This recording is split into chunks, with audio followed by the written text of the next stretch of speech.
just a couple seconds. I think. You're in. Hello, we're in. We are live. Hello, everyone. Welcome to Waypoint Chats. This is conversation number 2. And I am here with my dear friend, I will always call you Dr. Michelle Hurst, Wallace Hurst. And I am just so glad that you said yes again, which, I just appreciate all my friends who show up and are like, you're doing a thing. I'll do a thing with you. Why not? Last time was audio only, so I did not have to take a shower. So you're welcome. We're stepping up. And it's like up. This is day 6 of Ice Day, so yes. I was long overdue for a shower. Well, there's that. Like, you've had 4 snow days. I'm because of a busted pipe at home, and I have a 140-pound Velcro dog, so life might be lifing while we're doing this, which is totally fun. But you did this with me a few years ago. We did a podcast, one of my first podcasts, when you were writing your book. I did. And now you have published your book. I have. And today we're going to kind of dive into that. And what I love and how this ties for us to Waypoint is that healing through writing and how you have kind of come to that over all these years. So let's just back up and do a little intro. Who is Dr. Michelle Hurst? And what do you do? Just a little bit of history. I was like, that is an existential question. Yeah. No, well, I met Rhonda when we were babies. Not really, but we were early 20s, teaching. She was the French teacher. I was the physics teacher. And we recruited an English friend in there to keep us in line. Yeah. So I am still an educator, although I mostly work with teachers. Now I'm still in science education on the admin side. My favorite part of my job is really my second job there, which is I'm an adjunct at TCU. And so I get to work with seniors right before they student teach. And so I love that. So I'm a writer. I'm a mom of almost adult children. Yeah, perfect. And that's what I love is you're a science teacher and you're a published author. And I love how those two, that creativity and then the science and the logic and just how I can see it in your writing. And it's why I love your writing so much. If I say I'm a teacher, everyone assumes I'm an English teacher. And I'm like, no. I never know where to put my commas. Yeah. I am a science teacher who loves to read and write. So, and that is how I process. And I get a sense of wonder from science. So, yeah. When did writing? So, I think science, that was what, your undergrad, your master's, your doctorate, right? Doctorate is in education specifically, but undergrad and master's were just in science education, but the doctorate's in curriculum and instruction. So it was a little more general. There was a lot of research. There was a lot of history. I had to tap into a lot of I was behind because my other degrees were in science and all these other people had curriculum or administrative degrees, and I had to learn the pedagogy really fast. That makes sense. And write a lot. I think graduate school made me a better writer. I was writing before that. Yeah, that's my next question. When did you realize through all that, this is a journey, right? When did you realize all that writing was important to you? And maybe not just for the educational, I'm turning in a paper, but as a form of expression of who you are. Right. Well, I dabbled a little bit in high school and college. I would type or had a little Doogie Howser-esque style kind of journal online that I did not share with the world, but not a lot, but a little bit. I knew that I enjoyed that. But when I was really a new mom is when the first time I started writing. I think I just felt like my life was very small. I was in the suburbs. I was going to Target and the swimming pool and work every day. And I just felt small and kind of boring. And so there were a lot of mom blogs at the time. And I had a slightly different angle, but I wrote and people read it. And that was crazy to me. So that was kind of the first time. It did kind of die down. I had kind of a health crisis. I went to graduate school. I was writing a lot of papers. So I kind of stopped that. And I think the mom blogs as a whole kind of vanished for a while. But then I had a second time where it became really important to me again. And that was several years ago, maybe 3-4 years ago, probably 4 years ago. And both my parents really started to have some cognitive and some memory issues. And so I realized that there were conversations I wasn't going to get to have. There were questions I was not going to get answered. And my father has passed away, but my mom is still alive, but her memories aren't all there. And so I just kind of realized that your story can die. And it mattered to me to write it down. Like, I wanted to not lose my own story. I wanted my kids to have access to that. I've always been better writing my feelings than speaking them. And so it was kind of a testament to a way to make sure they knew that part of my heart. And also I needed to untangle some things. So it was really I didn't want my story to die. I wanted my family to have it, and I needed to figure some things out. So how do you take that, like, from like journaling, right? Mm-hmm. But you, like, when I journal, girl, I burn that. Like, I journal, I mean, it's just coming out and it's not pretty and nobody else should read it. So I destroy them. But you don't ever write that way. You are writing to untangle and to heal, but also for an audience. There are times that I write that are not for people to read. I am not a huge journaler. I have journals. I have old journals. I have journals from college, and they're so embarrassing. I should burn them, but you can have the fire ceremony. Right? Yeah. I'm in. I need to hide them probably. Yeah. But I think even now when I write, like, in my head, I want part of it to be for an audience, but that just helps me try to clarify what I'm saying. I would say 70% of what I write is not for an audience. Even if I'm not, and I'm not a lot of people really like the artist way. They're like, you need to write, just write. It can be trash, just get it out. I have participated in that practice. Maybe it helps a little, but I really need to type. I think I need my brain to match the speed, and I can type a lot faster than I can write. And I do think, like, my writing changed because I think I was writing for an audience. Like, I wanted, even if I was practice writing, getting my feelings out, it was like a warm up, right? I wanted to then somehow refine it and make it fit somewhere else. But maybe like a decade ago, I started going to counseling. And this was the season where I was not really writing publicly. And so I wouldn't say a lot in my sessions. I'm sure she was probably very frustrated with me. And I'm a talker, but it's hard to talk about your feelings. But I would listen, and I would go home and I would just write and write and write and write. I mean, for like pages, I would write or type. So how does that help you release and process?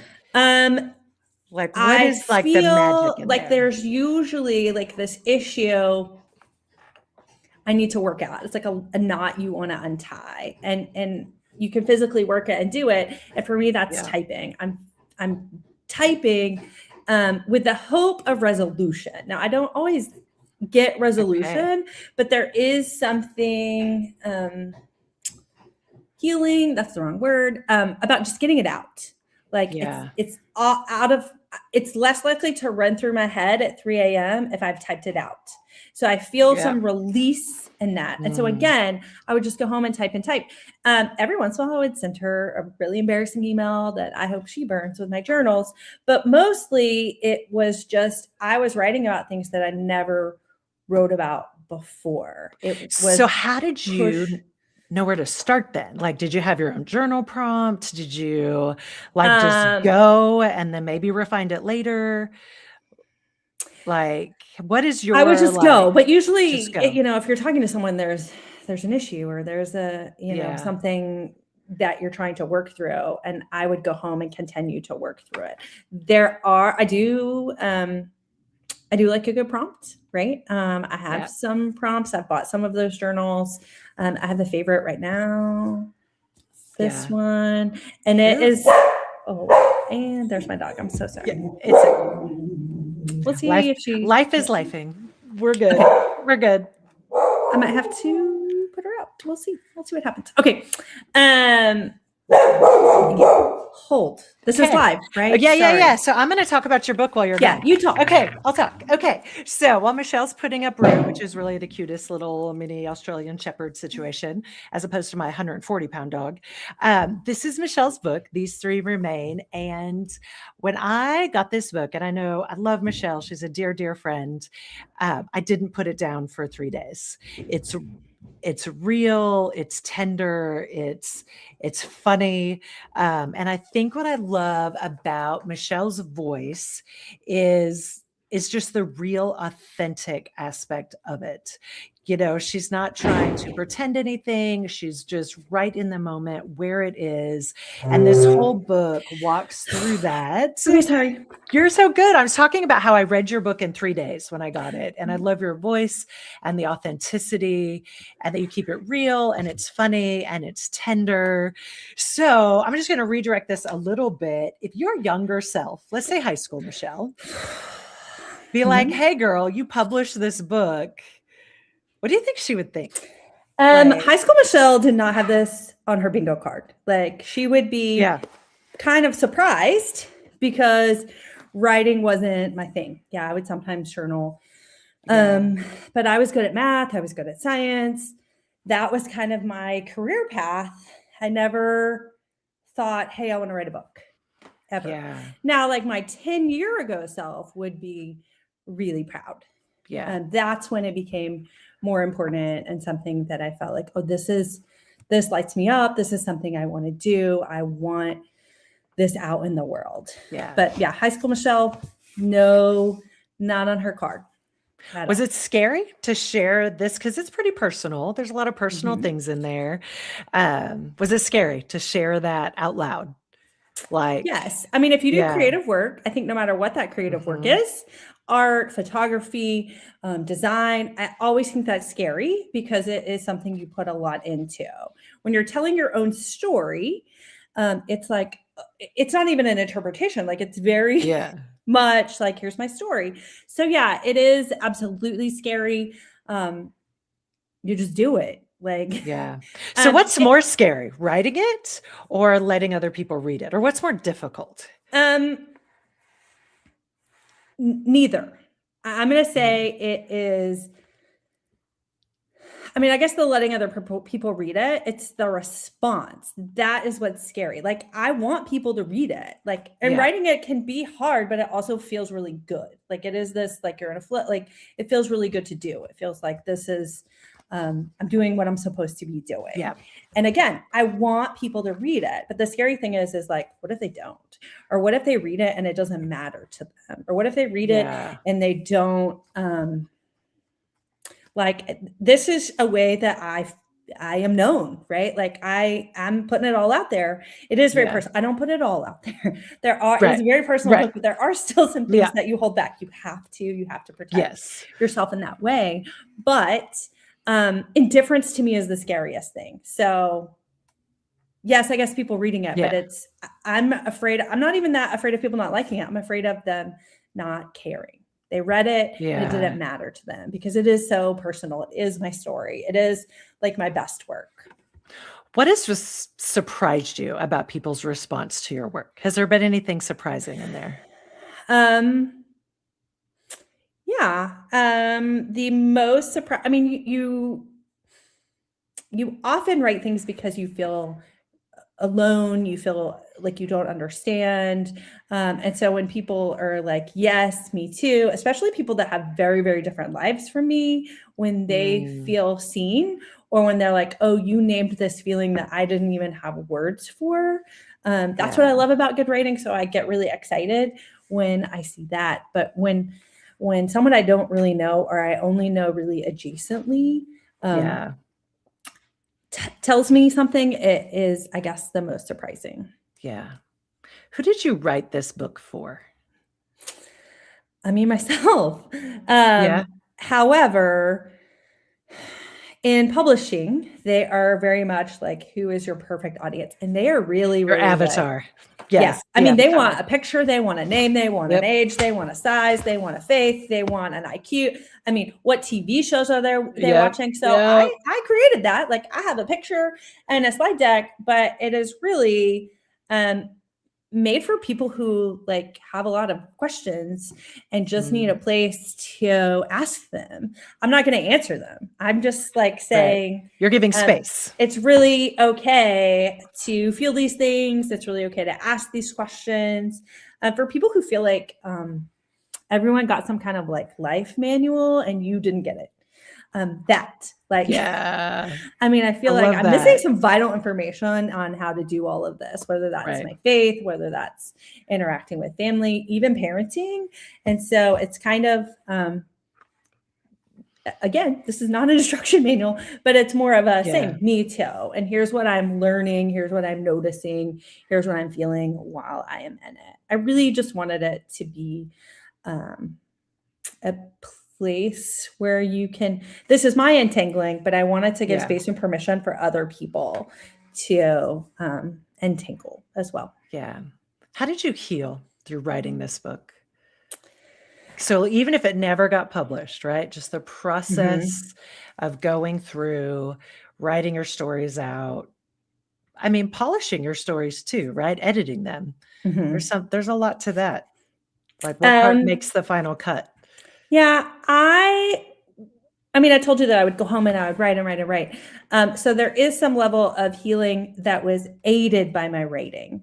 But I want to say, and I've been writing, some of the essays in this book I wrote a decade ago. Yeah. But some of them I couldn't write until right before I submitted my final manuscript. Like, I had to do some healing apart or paired with the writing. I won't say that the writing healed me. The writing was a partner. The writing was how I processed that. What is so interesting is you write these personal essays and they're there, and there's a 10-year-old version and a 5-year-old version. Like, there's all these versions of my heart along the way. And so very rarely can you see progress on your own internal growth. But if I go back and read an essay, it's very often something I'm still struggling with or still trying to figure out, but it's like, oh yeah, I was doing that 10 years ago and look where I am now. Or, oh, that was really important then. It's still really important now. It's still really hard now.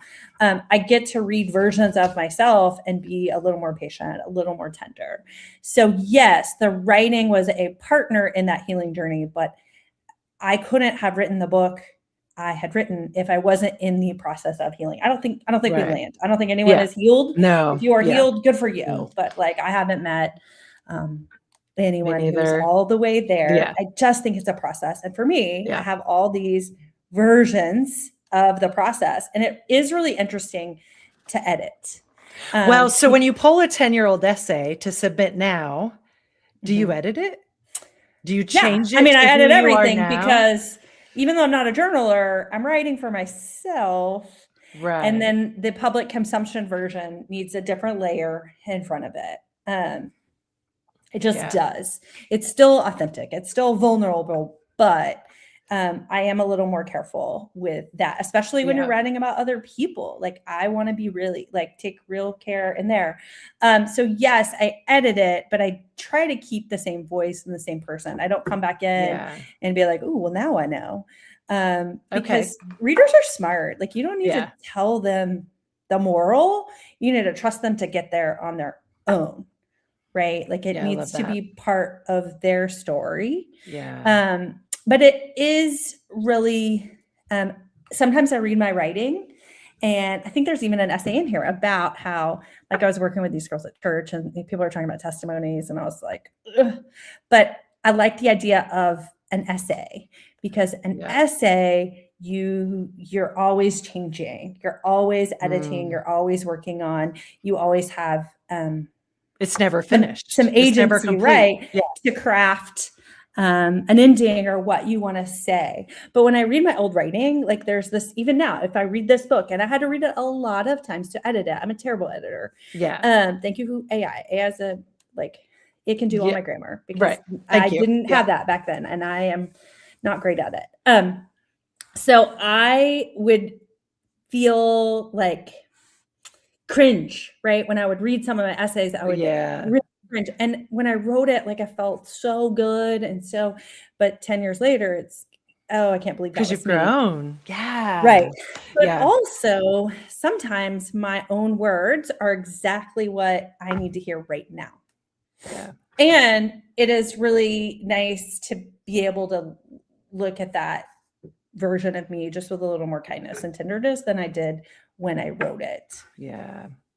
So if someone was going to kind of start this process for themselves, Mhm. right? Like they're going to use writing so their story doesn't die, so they can untangle things. Do you have any suggestions or any like tricks you've used or processes that you like that you can offer? Right.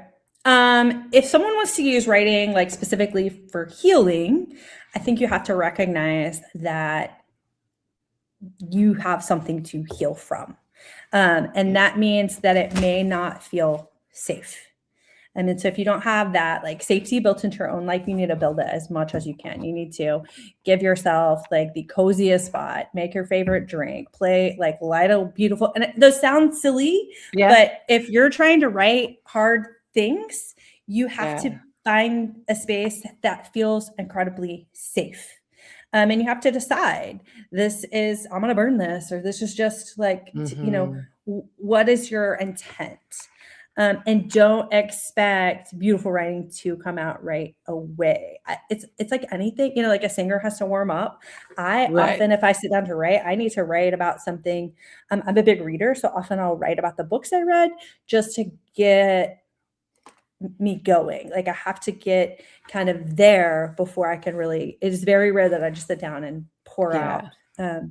emotional things. So I would say find a place that feels really safe, because you may go somewhere that isn't safe in your writing. And Mm. so I'm very visual, and when I write, like I can see it, like I can see whatever is going on. And so, like I said, I need to have that kind of safety Yeah. just wherever I'm at. And I would also say start really small. Start with like 5 minutes, or you can say whatever it Yeah. is, and then you can give yourself permission to quit. I told you I'm not a huge journaler, but I Yeah. do. Like I held up this book, the Book of Alchemy. I love this so much. It's topics like on love, on ego, on the body, on fear. And then there's 10 essays, and then there's a journal prompt at the end of each one. So I need more than a prompt. I usually Yeah. need to do good writing. Like A little I need to read context. good writing. Yeah. Right. I need something to give me a jumping off point, not just a question. You can Google writing prompt questions. You can Google healing Yeah. writing prompt questions. You can say healing from whatever your wound may be. I ordered this not too long ago. There's days I love it, days I don't, and it says better every day. And there's just a question. And today you needed more. Do you need a break from what? I mean, like they're really simple questions. And I don't even always answer the question, but it Yeah. usually triggers something. Like this is not being turned in. My hope is no one will read it. But I find the question really, really valuable, because I feel like some people aren't asking themselves those questions. Right. And it feels better to me to, like, when I run, I have like an app that tells me, okay, it's time to walk now. Like having Yeah. someone else tell me like it's time. So this hard probing question is secondary. It's coming from a source. It's not, Yeah, I me like making myself that. stop. Yeah. So that is something that I find really helpful. Yeah. You can share it, you cannot share it. It really just depends on what you need it, want it for. If it isn't working, stop. Like, Yeah. Okay, so if you want someone to take one thing from today about using writing for healing, do mhm. you have a thing that you're like, okay, if we're going to take one thing, this is what I think it would be? um, you gave me some of these questions in advance and I still don't have an answer. I would say that you're not alone, even Yeah. feeling alone. Like Right. everyone feels like that they're alone, and that you don't have to write a happy ending, but you do have agency when you write. I've heard that like imagined healing is still healing. And so I kind of find that way with writing. I'm not writing necessarily like a fictional version of what I wish my life looked like instead, but I can write with some agency into I'm more compassionate on the page than I am in my own head. And so that is a place where you get to do that. Yeah.